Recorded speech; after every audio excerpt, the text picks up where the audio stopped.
and that it is time that world governments officially acknowledge, and that it is time that world governments officially acknowledge.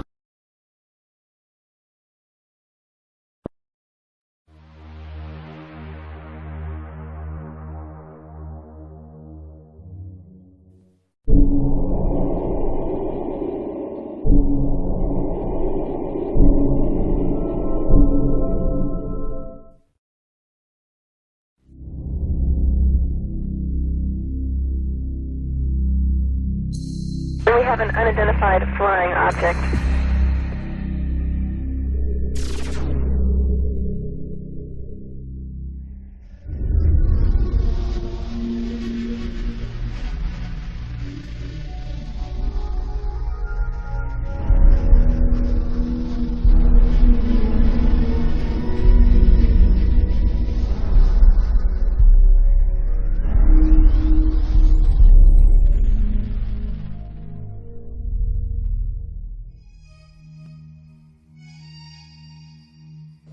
Good evening, my fellow Americans.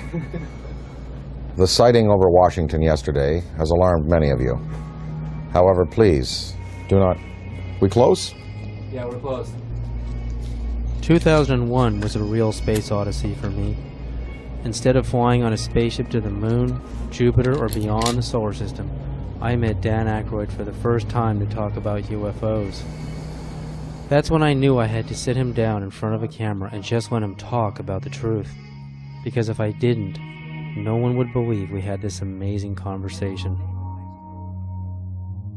And one time I had this long conversation with Dan Aykroyd about UFOs, and I thought it was like Einstein was hiding inside of a comic genius, just so that if he told us the real truth, you wouldn't have to believe it. If Einstein had told us UFOs were real, would we have believed him? He never spoke about it. But Dan Aykroyd speaks about UFOs as if he were a full professor on the subject. So Dan, how did you get started in UFOs? What sparked your interest? What was the first thing that you can remember that happened to you that made you, ponder the question? Well, I was born in July 1952. And I guess about maybe when I was 8 years old, I found a magazine, a Life magazine, with a picture of the UFOs from that sighting on the cover, with a big inquiry. What are these UFOs? And so that kind of started it as a kid, and I asked my parents about it, and they actually couldn't tell me what they were because they didn't know. They knew there was some mystery there. Then I saw The Day the Earth Stood Still as a kid, and I mean, that was a film that was directly related to maybe some of the motives for visitations from other planets. And it certainly seems accurate today if you look at the way mankind in the last 100 years has basically started to turn this planet into a cinder. 3-4 holes in the ozone layer because of industrial production around the world, nuclear testing, wars. I'm just sure, just in theory, if there were another species in the universe monitoring us or near us, they would be very interested in what we were doing to this planet's atmosphere, and to possibly neighboring bodies. So there would be a concern there. And I think that in terms of the extraterrestrial machines that are coming and going, that may be a part of their motivation. We've just had a rash of sightings all over the planet, and we've got Iran and Turkey and Mexico. I mean, it seems like we're being invaded by UFOs. Let's talk first just about what's actually happening out there. Well, recently, the most dynamic sighting that we've seen, because it's corroborated by an actual government, is the sighting that took place over Mexico recently, where drug surveillance twin-engine turboprop plane was at altitude taking pictures of possible smuggling routes, and they photographed with their infrared cameras 11 unidentified objects. Some of them were in pairs and in threes, and of course, these were objects that couldn't be seen by the naked eye, but were visible on the infrared cameras. Well, the United States Air Force, after the news appeared in America, and it was covered on CNN and Fox. The footage was shown on Fox. It was shown on CNN, and in the Valley Daily News on the front page, had a big headline, UFOs with a question mark, and it had pictures from that sighting. And of course, the United States Air Force had to respond, and they said it was swamp gas. So I don't know whether swamp gas is not visible to the naked eye and visible on infrared, whether it comes in multiple balls, whether swamp gas is capable of doing a complete circuit around an aircraft and then taking off at high speed and right angles into the sky. If it is, then maybe it was swamp gas. But somehow this seems to be a legitimate one, because the Mexican government decided we want to release this to the world. And this follows on the heels of the Belgian general who revealed some F-15 footage years ago of his Air Force planes chasing objects that were exceeding them in speed by twice again what his planes were going at. The French government, over the last couple of years, has released a comprehensive study on the UFOs. The Soviets have been, since the 1950s, engaged in numerous studies about landings, abductions, and the sightings. So we do have legitimate government inquiry going on. And in fact, as anyone in the field knows, the United States government for years has been covering this issue because they were compelled to cover it, because of Ken Arnold's sighting, because of the sighting over Washington in July '52, just after I was born, the famous shot of the V-shaped lights over the Capitol and over the Coast Guard station. So the government initiated originally, I believe it was, there were Project Sign, Project Grudge, the Condon Report, Project Blue Book, and then they engaged J. Allen Hynek. So, the French, Belgian, Mexican, Iranian, and Turkish governments are not the only ones who address this issue. Our good old USA government has, in fact, seen the necessity to put people's fears or concerns at rest. And as anybody in the field knows, these studies went on, and these studies revealed that, most of the sightings could be explained through conventional means, as either hoaxes or weather climatic things, but many of the sightings were unexplained. And so therein is where lies the mystery in all of this.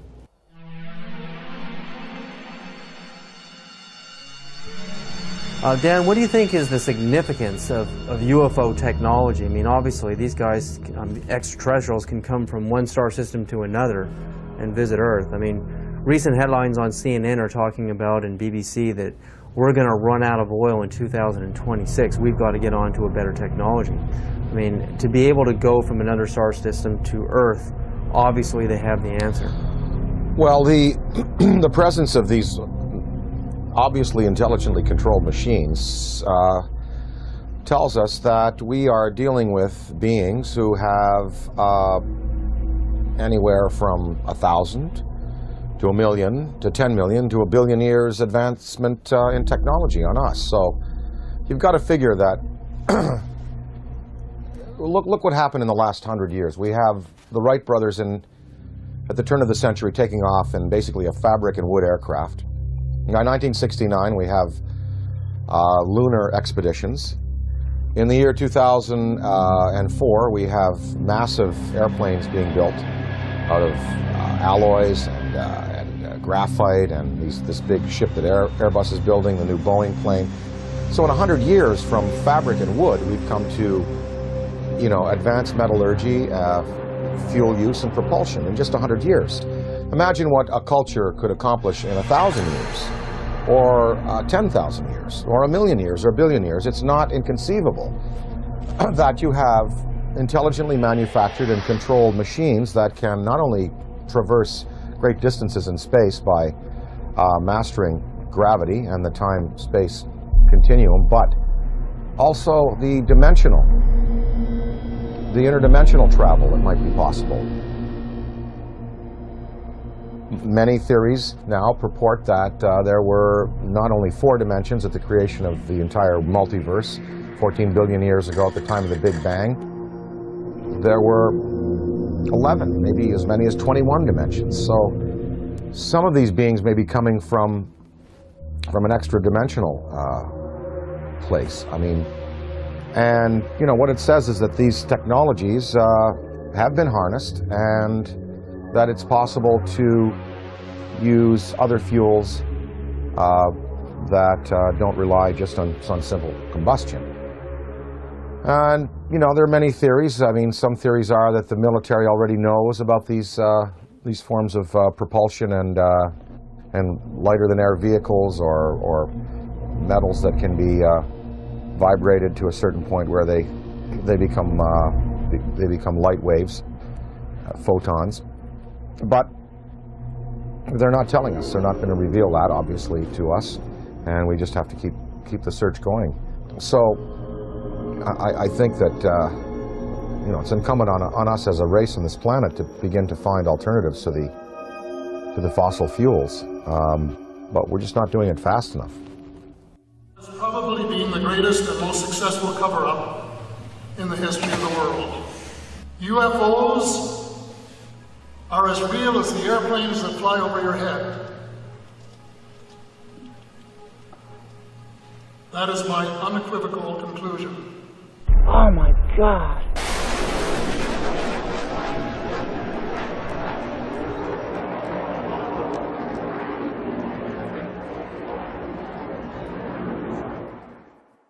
The Avro Arrow story, Dan, I mean, you appeared in a movie about the Avro Arrow story. Canada broke the sound barrier. Diefenbaker dismantles the whole aerospace program in Canada, and all the engineers are hired by NASA and Boeing down here, and we finally break the sound barrier.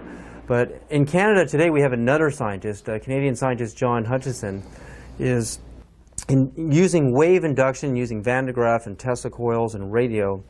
On a 75-pound cannonball, we can see this huge cannonball levitating in the air. I mean, Boeing, NASA, Lockheed, all of these defense contractors are going up into his lab in Canada and trying to understand how this thing works, because the next person or the next country that figures out true anti-gravity propulsion systems is going to be king of aerospace on this planet. The Hutchison effect incorporates radio frequencies, Tesla frequencies, and high electrostatic energy to create a type of levitation effect where it can move a 75-pound cannonball of steel or brass bushings, water, wood, and other objects into the air.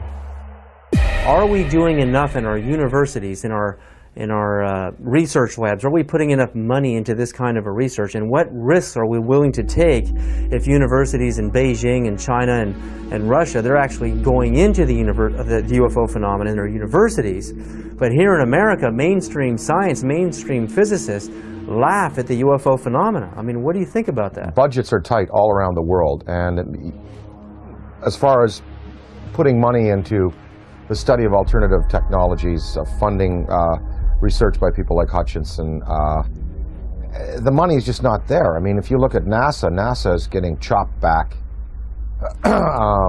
because the funds that are flowing through government now are focused on the war in Iraq and other things. So we don't even have the money to keep up conventional space exploration, development of metallurgy, fuels, ion drive systems. So I don't see any government in the next, 10, 20, 30, 40, 50 years really putting the money into the kind of research that's needed to develop these alternative systems and to perhaps study what is driving these intelligent machines from somewhere else. Now, of course, that's on the visible side of things. We're hearing a lot about these special access programs where congressional money is approved by a very narrow slice of the membership in the legislature and given to the military to do basically carte blanche what they want with. So there could be a black military program that is producing what people are referring to now as the big black deltas, which are these huge black triangles that are being seen all around the world. The big black rectangles, which are also being seen all around the world. So maybe they look a little like this. The F-117, they look a little like the B-2 bomber. Maybe these are special access programs that have been applied to alternative technology. And that it is time that world governments officially acknowledge. I don't see them revealing, you know, these the sources of these programs, nor their applications right now. Okay, I worked in the U.S. space program for 36 years.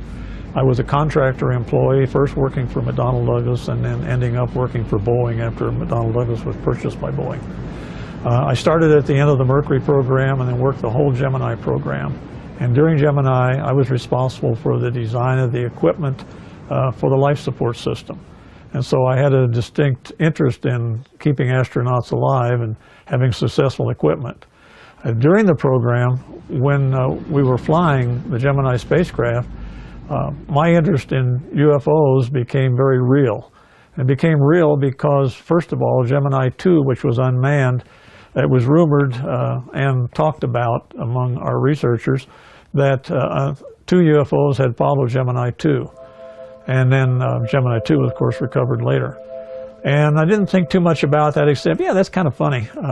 Very interesting stuff.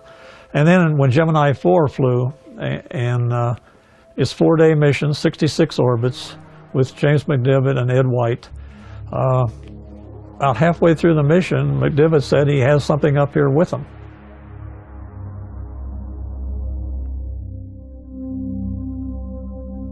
Astronaut Gordon Cooper is an American hero with a log of over 222 hours of manned spaceflight. He had a long and illustrious career of service to his country. With over 11,000 hours of flight, he was a fighter pilot, U-2 test pilot in the Air Force, and is one of the first men to ever fly in space. He orbited the Earth 22 times in Phase 7, the last of the Mercury missions, on May 15th and 16th of 1963. On August 21st of 1965, he orbited the Earth again on Gemini 5 and remained a backup for Apollo 10.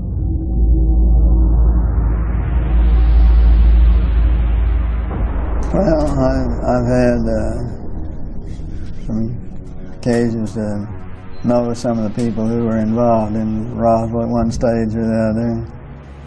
I think there's been an awful lot of untruths put out on Roswell and an awful lot of conjecture. I think there have been some truths in it. I think definitely there was something other than a weather balloon there.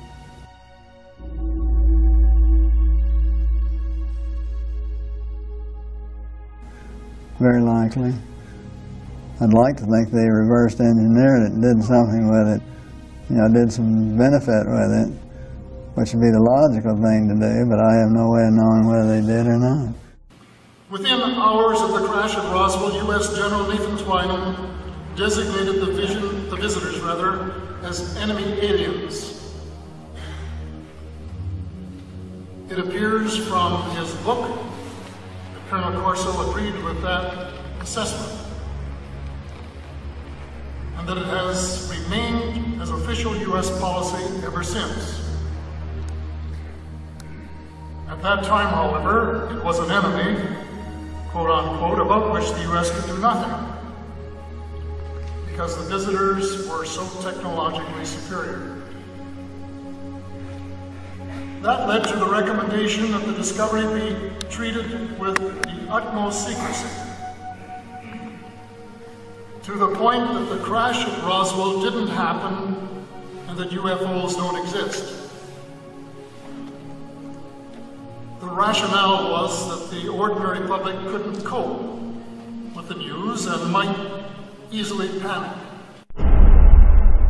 Area 51, Dan, I mean, we hear stories from Bob Lazar, we hear stories about alternative space program theories, you know, we're building UFOs and reverse engineering UFO technology since the saucers crashed at Roswell and the plains of St. Augustine, and we have reverse engineered that technology today. That's the theory, and NASA is just a smokescreen program. If we really have true anti-gravity technology today, why aren't we using it in our military? Why isn't it evident in the war in Iraq? Why don't we use it to demonstrate superiority on the planet? And if not, if all of this is just conspiracy theory and we really don't have this technology, again, are we willing to take the risk of losing air superiority on this planet by letting the Russians or the Chinese or some other country, even the Middle East, actually engineer this kind of UFO technology and conquer the world? Are we willing to take that chance? Well, I think, again, as far as military applications, maybe they are being used already. Maybe we don't know. Maybe they're being used in a surveillance capacity. As far as weapons that could be associated with such vehicles, one would have to think that if the propulsion system is as sophisticated as it would need to be to have these vehicles just hover, stop, noiselessly take off at right angles, do 3 to 5 to 6 to 20,000 miles an hour, one would think that the military application would then take the form of, rather than rockets and projectiles, that probably a particle beam would be used, some kind of a laser, some kind of a disabling beam to disable equipment, to cause disorientation among men and troops. And of course, we have seen no evidence of this. I'm not sure that the U.S. military would want to play that card right now, because after all, the war in Iraq really is a conventional war. We have air superiority there already. There is no Iraqi Air Force. There was no Iraqi Air Force. We, in the United States, we have air superiority basically over the rest of the world. I'm sure there's some pretty hotshot MiG pilots in China and Russia. But I think if you put our Air Force up against any Air Force on this planet, we would prevail without the use of advanced technology of the type we're speaking of. So I think that the U.S., if they have these things, they would probably save them for a more drastic confrontation, perhaps a confrontation with beings that have the potential to be superior over us in terms of the applications of aviation today. So maybe these triangles, the big black deltas, the rectangles, are the next wave of the U.S. military's defense against what some might perceive as an extraterrestrial or extra-dimensional threat. Maybe these weapons or these flight systems now are being prepared to confront a race of superior beings that could have designs on the planet that are malevolent. I think it was Lord Hill Norton, or one of the British Air Force Defense Ministry staff who was assigned to study UFOs in the 50s. After he retired, he said that in his estimation there were 23 different species of being visiting the planet in numerous types of vessels. We know from the NASA UFO studies that you've done, and I think that theory, there's nothing wrong with that theory that I can see that doesn't point to what you postulate, and that is that there are benevolent beings that are trying to heal the planet, hence the size of these ships that we're seeing in the STS cameras, and the fact that the ozone has holes in it, the fact that water could be a healing element there. What are these lifesaver-shaped little Dropostone-shaped ships conveying to our planet? Well, we see them coming into the atmosphere, and on the STS tapes and other forms of exposure, they're not releasing personnel, they're not releasing projectiles, and no harm has come to the planet, through their intervention. So one can assume perhaps that maybe there are benevolent beings out there and malevolent beings out there, and maybe the United States government is preparing weapon systems to deal with the malevolent beings. Ronald Reagan said in a speech, he said, what if there were a species from another planet that was threatening us? We would all find a way to work together. And one can only think about the Star Wars system and the fact that there we had satellite-mounted cannon. Well, they'd be good for shooting down rockets. They also might be good for shooting down other invasive vehicles that are coming into our atmosphere. Ronald Reagan himself spoke about a UFO sighting that he had when he was governor of California in the Beach King Air that they used to use. They were coming from Sacramento. His wife was with him, Sacramento to Los Angeles, and a saucer clocked the plane for a good 45 minutes. And Reagan spoke of it to a lot of people. And I think maybe, you know, part of his motivation in getting the Star Wars weapon system up might have been that to prepare ourselves for the day when other beings might come to this planet with designs of, who knows, taking minerals without authorization, taking people. You know, we're probably just going to have to wait to see. I occasionally think how quickly our differences worldwide would vanish if we were facing an alien threat from outside this world. Colonel Corso makes it clear that the Reagan administration's Strategic Defense Initiative, appropriately dubbed Star Wars, was primarily designed for use against the alien intruders. His contemporary successor, the anti-missile missile defense system, is also being designed with that as one of its principal objectives. It is true that a case can be made for attempting to provide a shield against the Russians and Chinese, although everyone knows that the Russians are not going to embark on a policy which would result in their total destruction. It is equally true that they, too, are aware of the visitors and know that the perceived threat from the visitors has been a major consideration in the planning of the anti-missile system.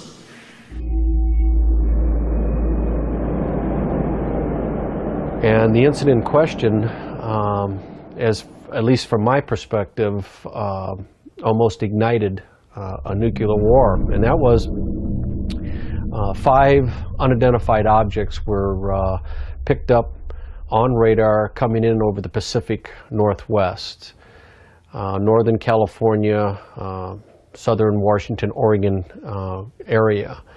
As these objects approached the coast, Strategic Air Command went on a alert.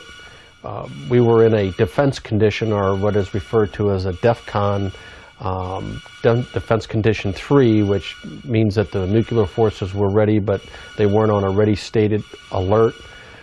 We elevated that to Defense Condition 4. Defense Condition 5 is launch. When we went on our alert, the Russians were also monitoring our nuclear armed forces as we were theirs. And so they knew that our bombers had gone to fail-safe. They knew that the launch codes had been given. They also knew that the hatches on the ICBM missiles had been removed and that we were getting ready to do a launch. I know that Nixon, President Richard Milhouse Nixon, picked up the phone and called the Kremlin. The White House notified the Kremlin that these objects were not, and I repeat, not a preemptive launch by us, that they too, the Russians, had been tracking these objects as they came in over the Bering Sea.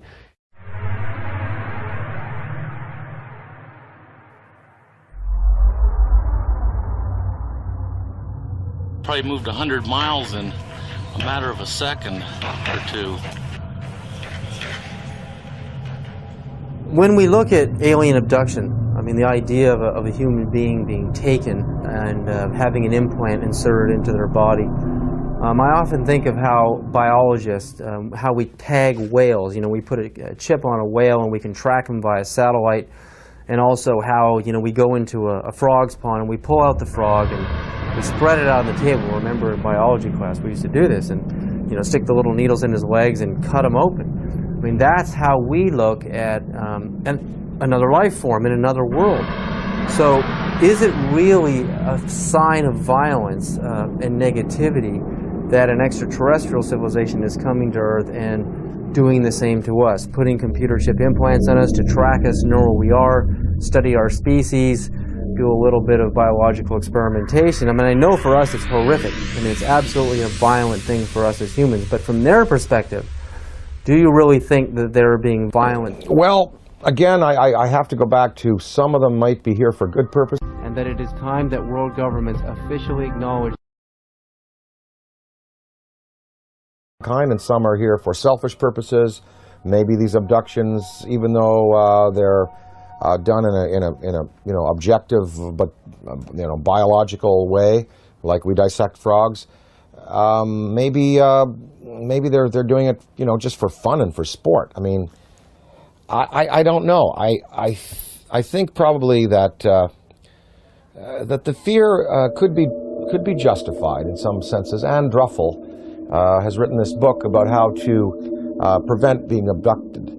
And we really think, even if benevolent species coming to this planet and taking a man and a woman and taking ova out of a woman and sperm out of a man, that's tremendously invasive and very traumatic for the human beings. So even if the motives are good, these actions are as violent as anyone we're capable of on the planet. I think that a certain amount of fear is justified. If you look at Day the Earth Stood Still, the first thing that happens is the army is assembled and guns are shot at these beings and at the ship.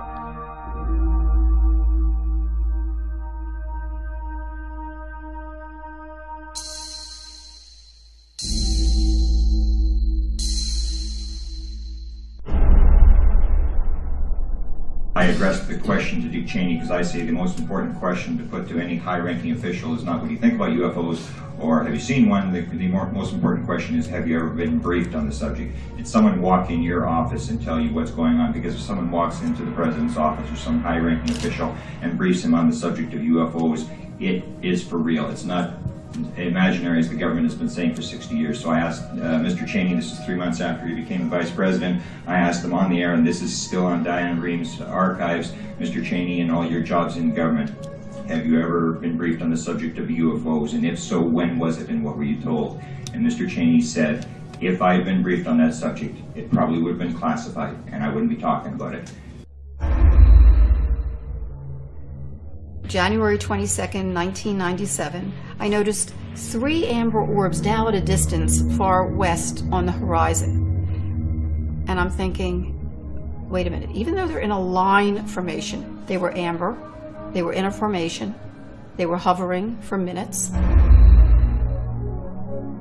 And as I'm pointing like this, they reappear in the same spot. And I thought, I have to get a picture of this. And I ran upstairs, I grabbed my 35mm, get out onto the balcony. As I'm ready to shoot the 3 bottom orbs, suddenly 6 amber orbs in a row, totally equidistant from each other, massive span across, pop up. On March 13th, 1997, over 10,000 Arizona residents witnessed the single most spectacular UFO sighting in the 20th century. Headlines surged the nation, and Arizona residents demanded answers from military and state officials. A mile-wide UFO was seen from as far north as Flagstaff, Arizona, and then the giant triangular UFO hovered above the great city of Phoenix, Arizona, where Dr. Lynn Ketai shot this amazing videotape.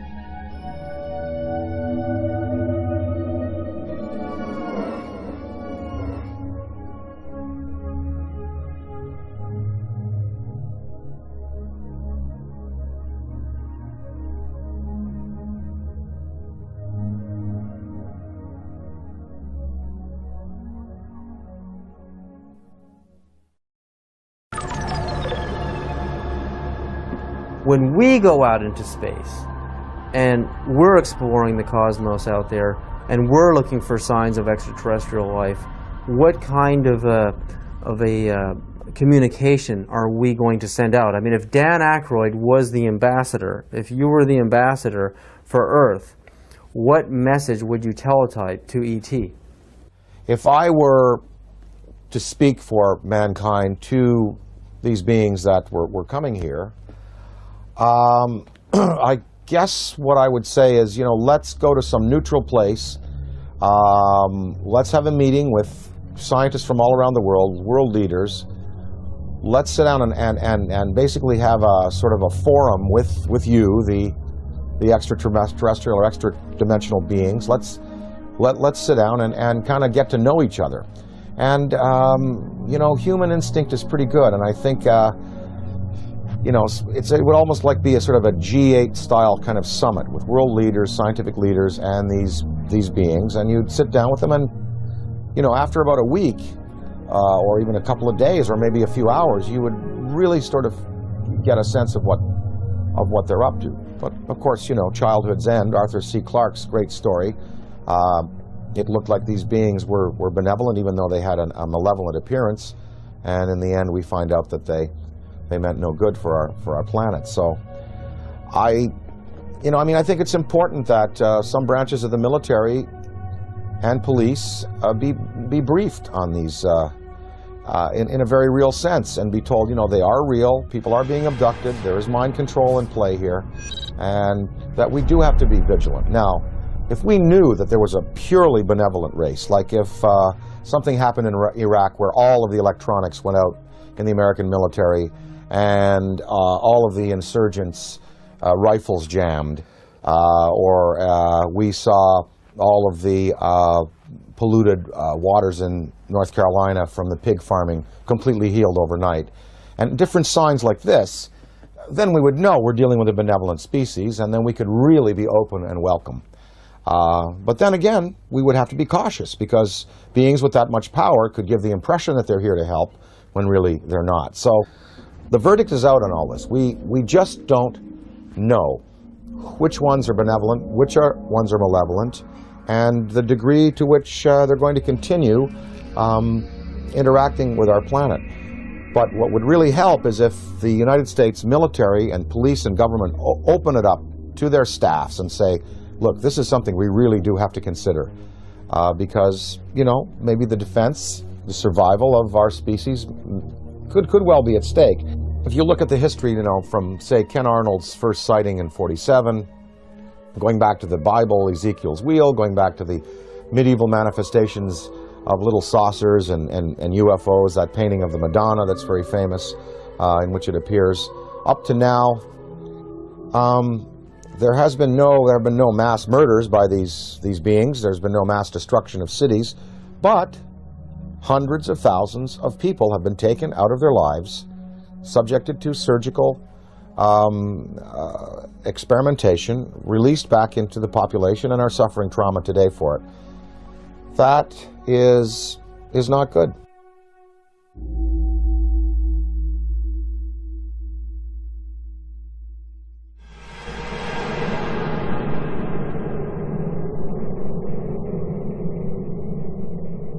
The idea, I mean, like in the movie Close Encounters of the Third Kind, the meeting on the dark side of the moon in Devil's Tower, Wyoming, I mean, it seems like the logical thing to do. I mean, we have a communication, a teletype message, we have a place, a location, and a time, and we isolate it from the public until we know it's safe. I mean, we check each other out. I mean, this seems like the most logical thing to do, you know, even rather than meeting on the White House lawn. I mean, this is the way we would like it to happen.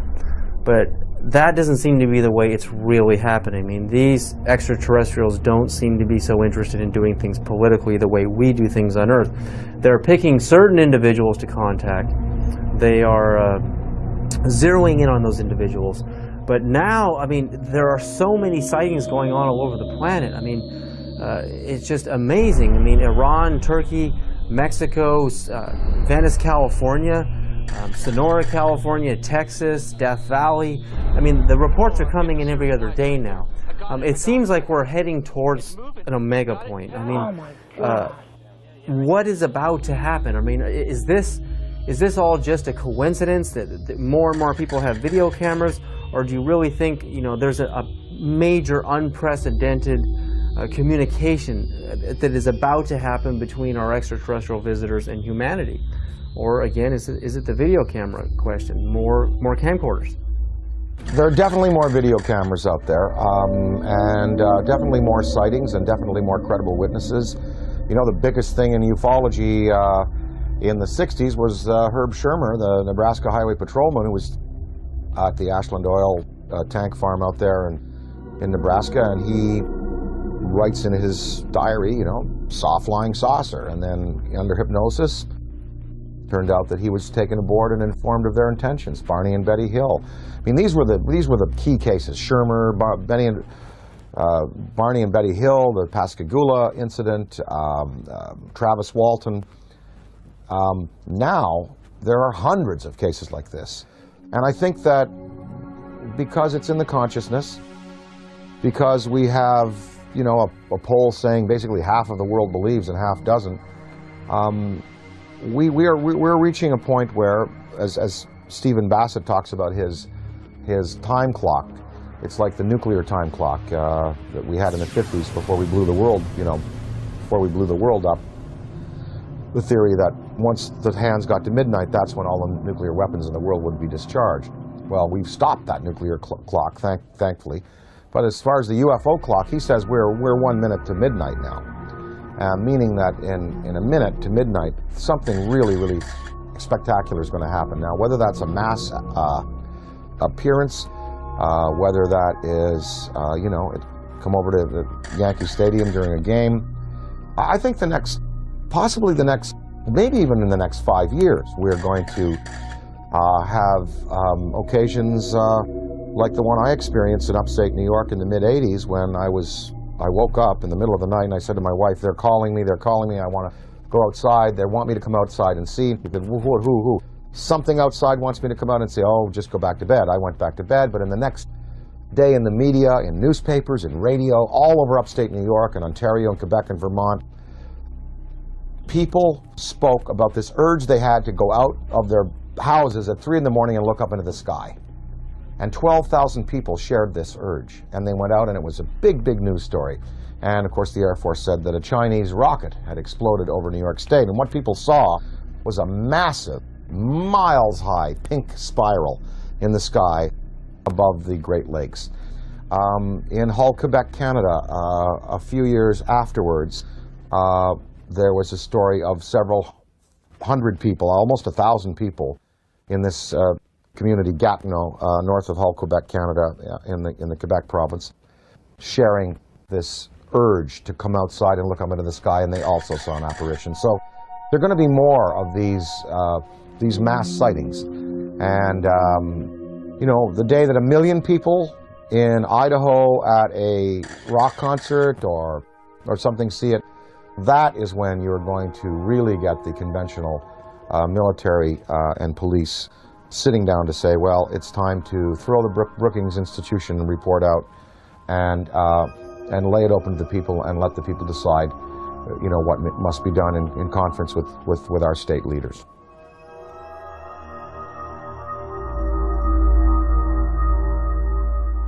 And that it is time that world governments officially acknowledge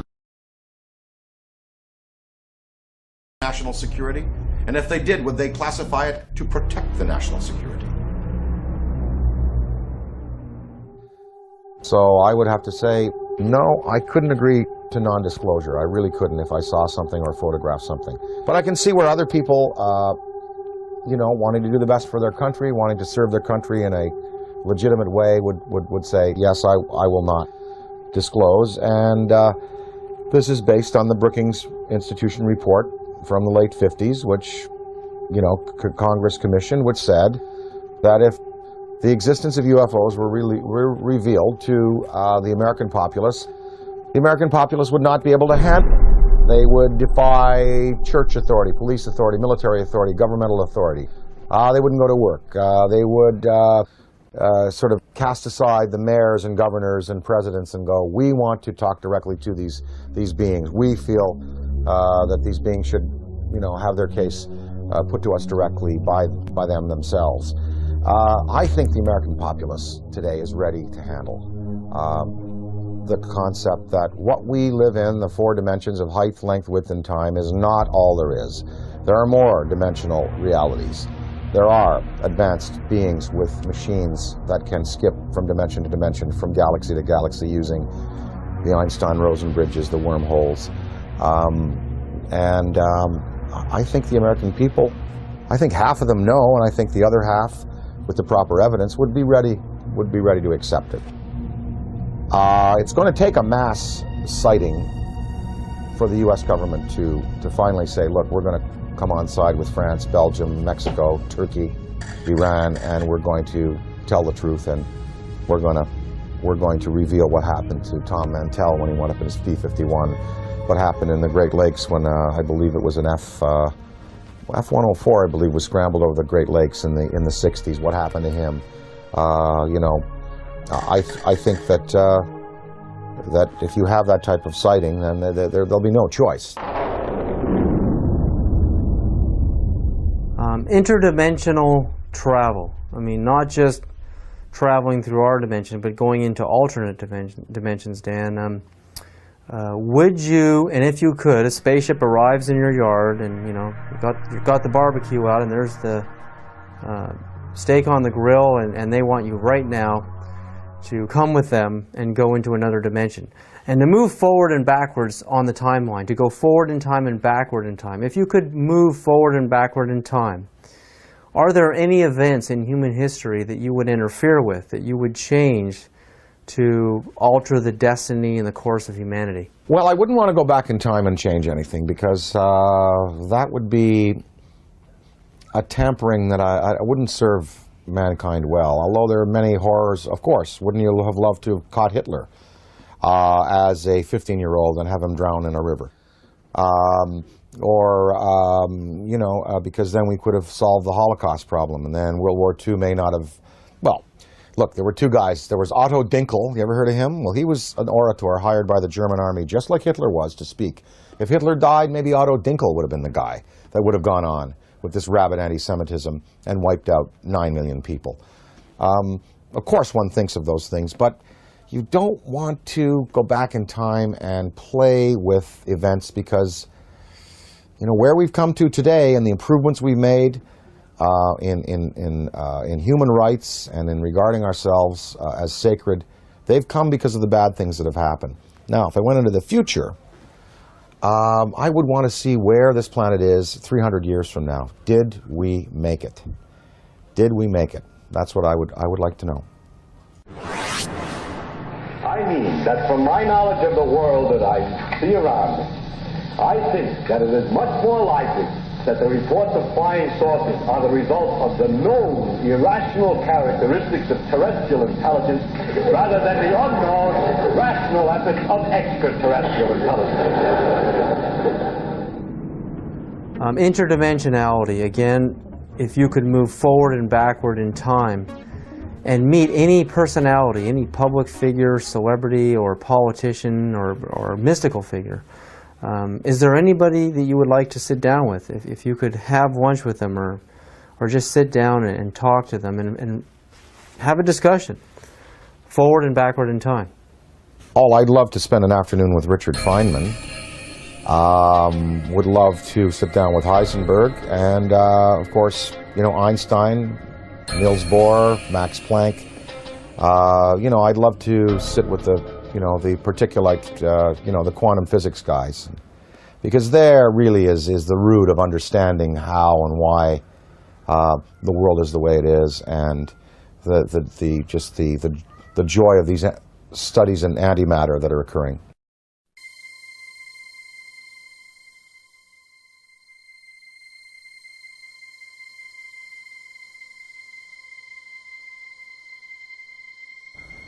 Everyone you picked is a physicist, a scientist, and I often think about how spirituality and science are merging, how they're kind of coming together. I mean, what ancient civilizations thought of a universe was really the Earth and the Sun and a few planets.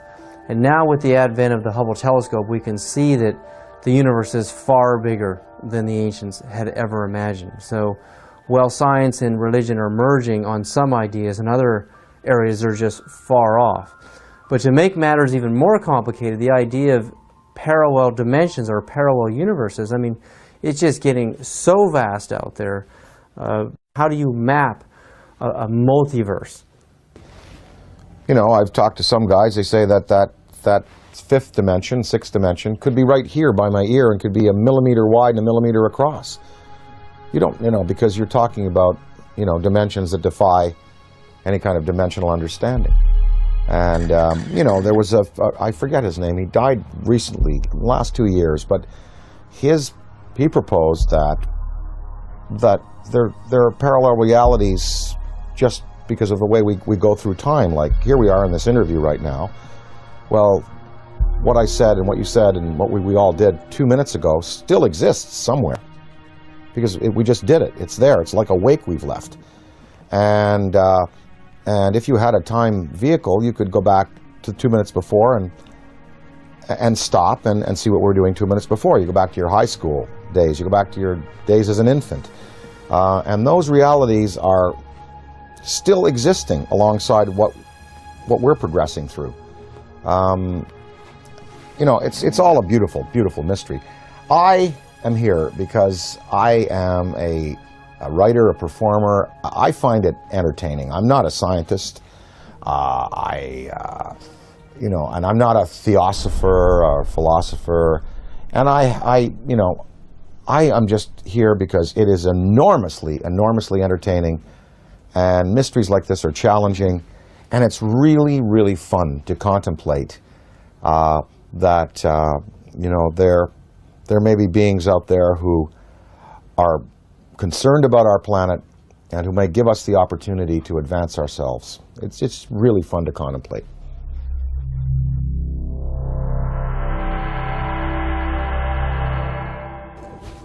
All the physics that we know on this planet, quantum physics and conventional physics and metallurgy and all of it, it can really encompass a theory of how these ships move. I mean, you've done it yourself, David, proposing that if you can convert a mass to a state of of photonic energy, then there is no mass anymore, and you're looking at pure light. You're looking at anti-gravity. You're looking at something that can be harnessed in waves. Well, what is the fuel? Well, people, Bob Lazar talked about this element 115 that was put into these generators to boil mercury and to be used as gravity tractors.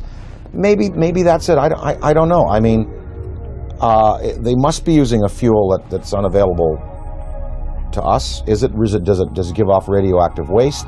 What is the cost to them? For instance, the Venice UFO that you recently showed me, and I covet that tape. That's amazing. Because you see the metallic quality of the object, you see the force field around it, you see it spinning. It was May 2nd, 2004, approximately 11:30 a.m. And I was walking from my apartment with my girlfriend down this alley right here. And we were just sort of walking this way, and I looked up over at those phone lines, and we saw something that we really couldn't make sense of. It was a very shiny, metallic disc. So we turned the corner here, and this is basically where we're just looking at it. And we're pretty much like, okay, that's not a balloon or anything we're familiar with. So we sort of kept walking to the corner and just stared at it for a while until it hit me, that this was really something. There was a man also looking at it, sort of a bystander, and he said, wow, do you guys see that? And that's when I realized all three of us were looking at something extraordinary. Well, what is the environmental cost of running these machines? Are they clean or are they not? Is there some, wherever they came from, is there some place they have to go back to after their journeys are finished to dump whatever they've used up in terms of fuel, like we would a bad fuel rod in a reactor?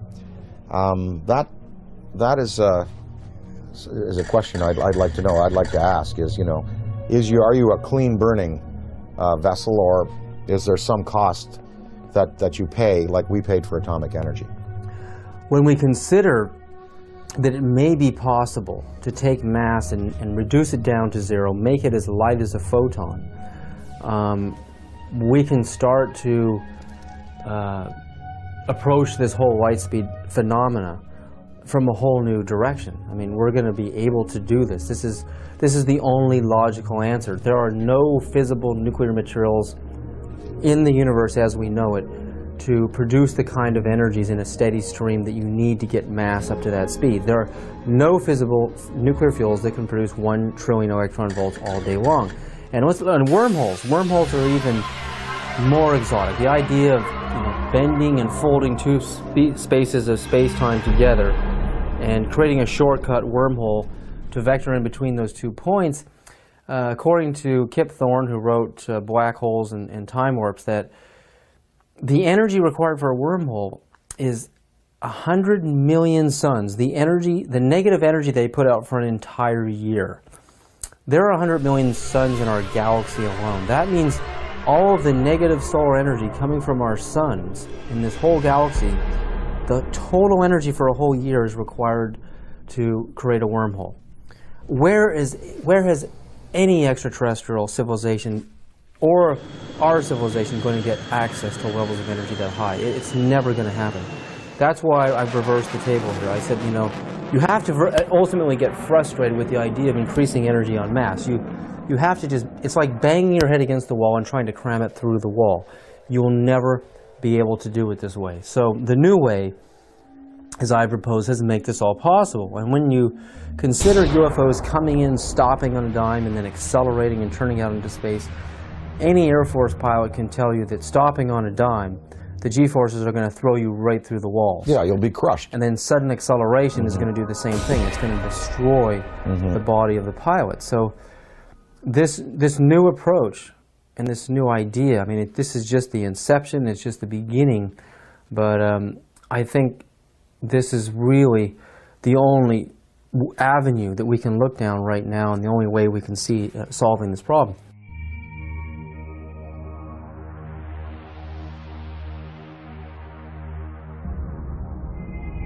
While Gordon Cooper was an Air Force pilot stationed in Munich, Germany in 1951 in the 86th Fighter Bomber Group, where he flew F-84s and F-86s, Cooper testifies to having chased disc-shaped UFOs that outmaneuvered the most advanced fighter jets of our time.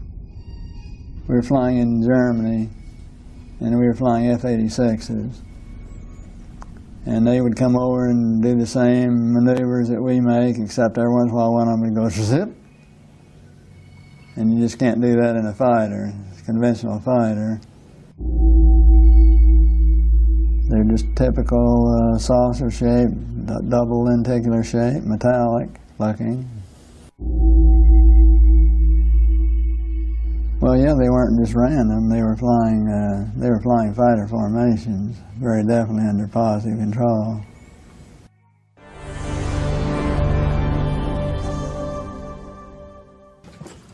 I'm here to announce that the second annual Exopolitics Expo, X-Conference 2005, was concluded on Sunday, April 24th.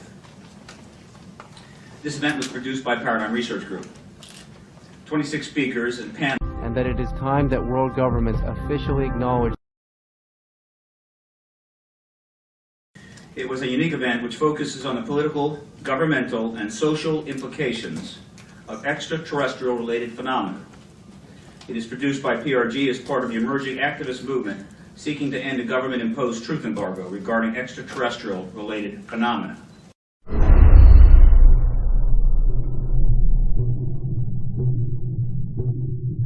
Do you believe, and describe, do you believe that your show was shut down for national security reasons? And tell us a little bit about what happened with the show out there.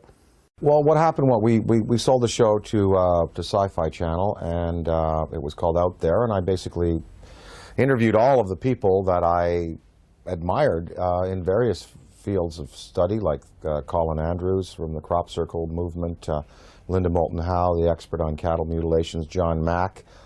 And let me just put a pin in things right there, because John Mack has taken the study of abductions, UFOs, right out through the other side, and he's going, yes, we know they're here, we know they're coming, we know people have been taken, we know there's experimentation going on, we know people have been told about agendas. What we now have to do is use that as a key and as a motivation to socially transform this planet to a more peaceful, more loving, more tolerant state. So his movement, the movement for social change, has just accepts as a fact abductions, UFOs, interplanetary intervention, and what he's doing is taking it out through the positive side of it and saying, now we must use it to socially transform. And I think his message is great. But I talked to him, I talked to the Allagash guys who were taken in the canoe on that trip in Pennsylvania. The last show we did, I had both Bassett, who has the UFO time clock, and then Greer. Both Bassett and Greer were there. They were my two guests for the day. Well, the show was canceled that afternoon. And I was outside, before I knew it was canceled, in between the interviews. And I was outside, and Britney Spears called me because she wanted me to appear on Saturday Night Live with her. And so I was outside having a cigarette, the phone rang. Oh, Brittany, how you doing? Oh, sure, of course I will. I turned away like this. I turned back, and there was a black Ford across the road, a black Ford sedan. And I was trying to look at the plate, and the plate seemed kind of like fuzzy, and I was, definitely a police car.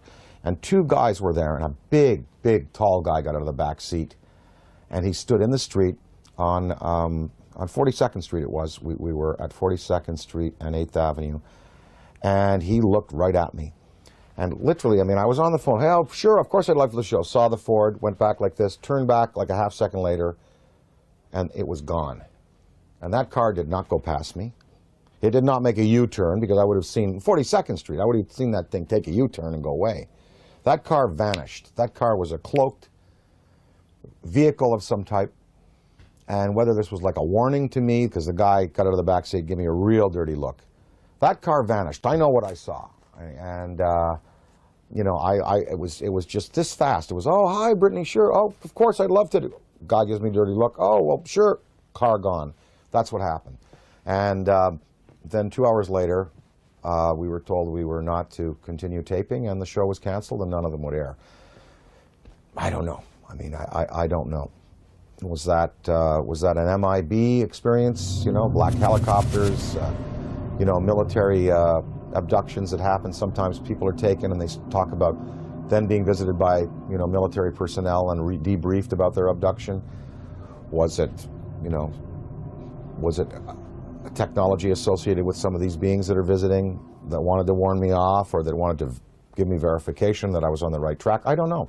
But I do know I did turn back a second later, and it takes so long for an automobile accelerating from 0 to 40 miles an hour to reach the corner of 8th Avenue and 42nd Street going past me, and then pulling a U-turn and going out towards Times Square. I would have seen that car. And I looked around. I was looking for that then. It was gone. So, I don't know. The tapes exist. I have them. We're going to try to repackage them. We might put them out on DVD.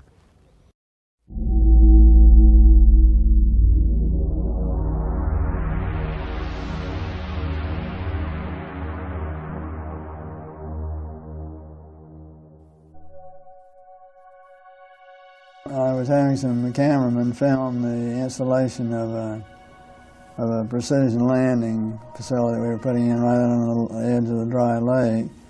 And this saucer flew right over them and put down 3 little gear and landed out on the dry lake bed. And they went out to, picked up their cameras and moved on out toward him filming. And he lifted off, put the gear back in the well, and climbed out at a very high rate of speed and disappeared. And so while I was going through all the regulation books and finding out the number to call in Washington to report it, I had them go over and develop the film. By the time they got back with the developed film, I was on the higher and higher and higher level officer talking to me. Finally with the colonel telling me to when the film arrived at my desk, to put it in the carrier pouch. There would be a courier there at my office by that time already, and they'd arranged for him to fly in our base airplane back to Washington with these films, and do not run prints, etc., etc., etc. We didn't didn't have a chance to run it. I had a chance to hold it up to the window and look at it. It was certainly a good found. Well, by this time I was involved in the research and development and doing very classified programs myself, you know, at the test center. So I knew that we didn't have any vehicles of that kind, and I was 99 9/10% sure that the Russians didn't have any of that type either. So it certainly, at that point in time, there was no doubt in my mind that this vehicle was made at some other place than here on Earth. Yeah, well, Buck Rogers and Flash Gordon coming true. Dude, I got it, man. Probably moved 100 miles in a matter of a second or two.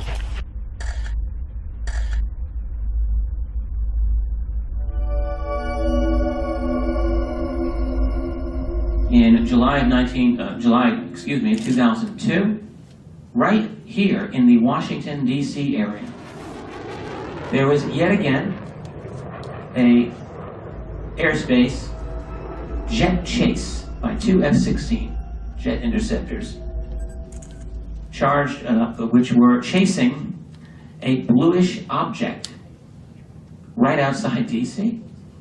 In fact, we have one of the key eyewitnesses here in this room today.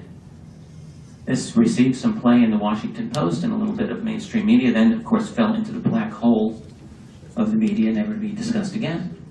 What were these objects that were able to outperform F-16 interceptors in a post-9/11 America? What is going on? And what are the consequences, or the potential consequences, in the event that we should shoot down a few of them? A related question that I have been asking myself is, to what extent are they really an enemy? What crimes have they committed against humanity? They have certainly upset the military by flying over their most secret installations, by shadowing their planes, and by buzzing their astronauts. The Army shot 1,430 rounds of anti-aircraft fire at the UFO between 3:12 and 4:15 a.m. Army Chief of Staff General George C. Marshall wrote a top-secret memo to President Franklin D. Roosevelt that the U.S. Navy recovered an unidentified craft off the coast of California. The retrieved craft was in fact not earthly and in all probability of interplanetary origin.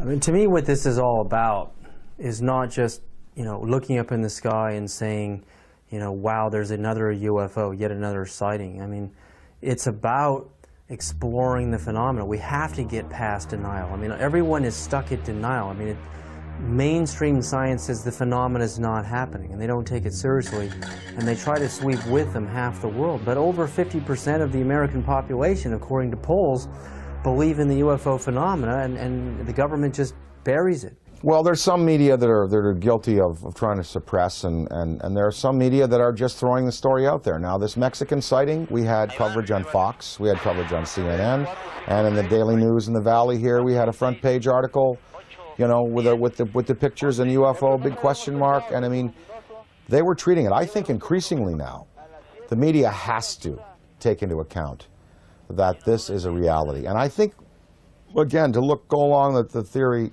and the feeling that John Mack has, let's get past the debate whether they're here or not. Let's start to analyze who they are, how many of them are there, what kind of systems they're using, what their intentions are to us here on their planet, and can we utilize this knowledge to better ourselves as a species.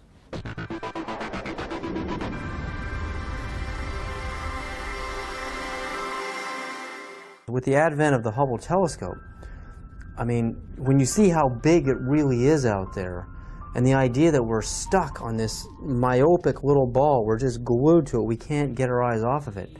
It's more of a mystery now than it ever has been. Why we're stuck here, and there's got to be a way to decode the matrix and finding out how these craft work, how we can can get out into the universe ourselves. I mean, I think that's what this is really all about. It's not about trying to prove it whether it's right or wrong. It's trying to, it's like when the first time man saw a bird fly. Well, the last UFO symposium conducted by MUFON, they sent me the book of the speakers. There were many, many scientific people in there, many astrophysicists, celestial mechanics experts, metallurgists, you know, people who've been consulted on these cases over the years. No, I mean, when you have John Callahan, an ex-FAA supervisor, saying, yep, they're real.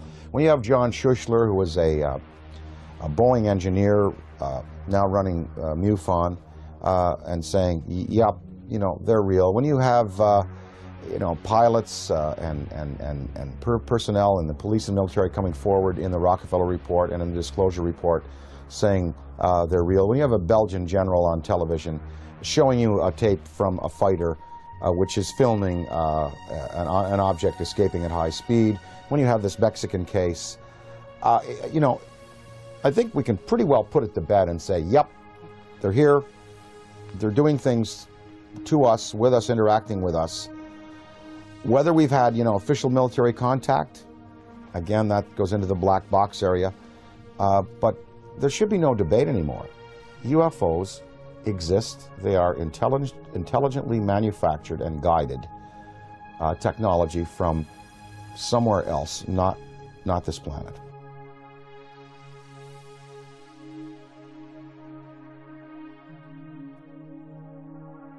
While human beings can only see from red to violet wavelengths of light, the infrared and ultraviolet spectrums are invisible to humans. I quickly learned that NASA uses special video cameras that are capable of seeing into these invisible spectra. The tether has broken and is going away from us. Get it on the TV, Claude. Please get it on the TV. After the 12-mile-long tether snaps, several days later on an orbital pass, the cameras find something that should not be there. In the NASA STS-75 tether incident of March 1996, we find NASA using ultraviolet light-sensitive video cameras. This is where some of the largest UFOs ever caught on videotape have been captured. Huge dish-shaped luminous UFOs swarm the tether. We know the tether is 77 to 100 miles away from the cameras on the shuttle. The UFOs pass behind the 12-mile-long tether, so we can therefore use the 12-mile length of the tether to measure their minimum diameters. Some measure between 1 and 3 miles wide, making them literally motherships.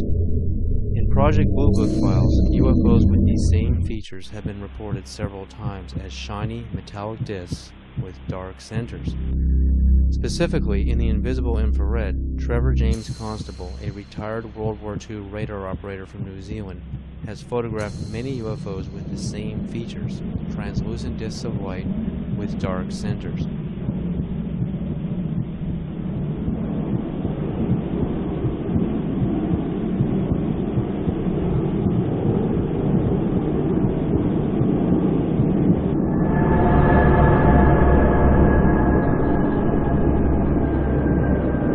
And that it is time that world governments officially acknowledge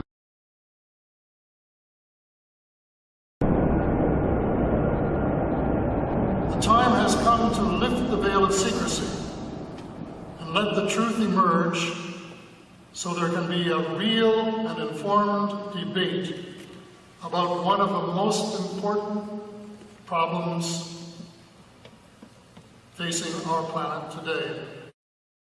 So how do people respond to Dan Aykroyd when he talks to them on a personal level about UFOs? You know what? It's interesting. When I talk to people, well, first of all, people ask me about it. They come to me and they say, oh, well, you know, we saw an interview, we heard an interview, they heard the thing on Art Bell that we did. They come to me and ask me about it. So it's not like I have to go up there and crusade and say, hey, did you hear about the latest Mexican case? They've seen CNN, they've seen Fox, they've seen the Daily News. They come to me and ask me about it, and I basically lay out, you know, my thoughts on it. I'd say half the people that I speak to about this have either seen themselves, heard about it from a credible witness, or are willing to accept.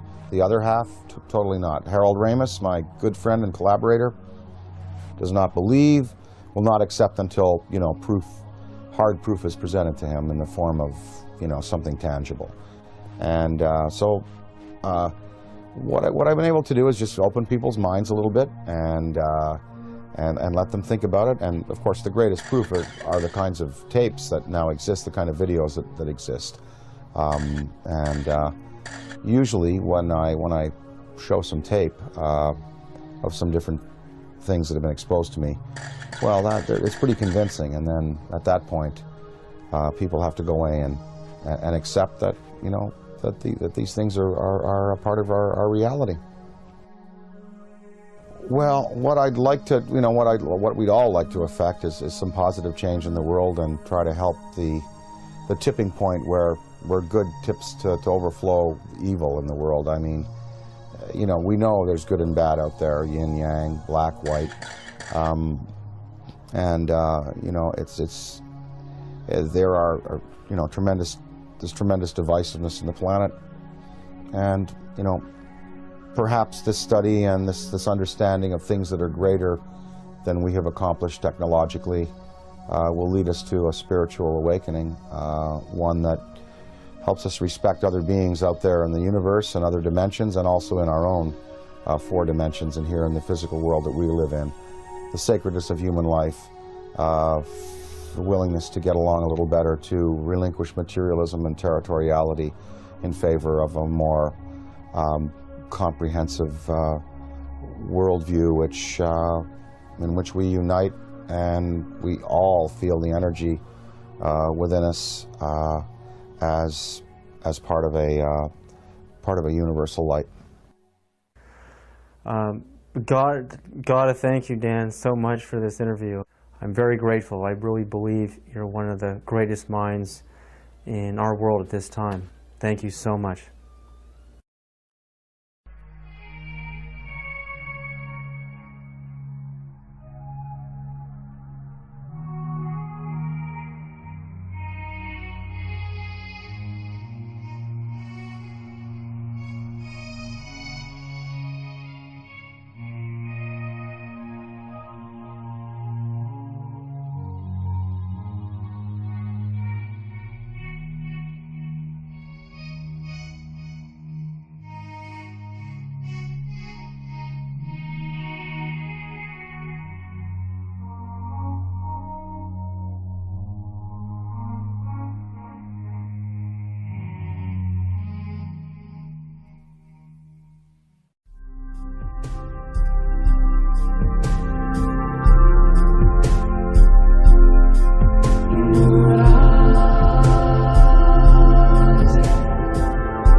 sightings could be explained through conventional means, but many of the sightings were unexplained.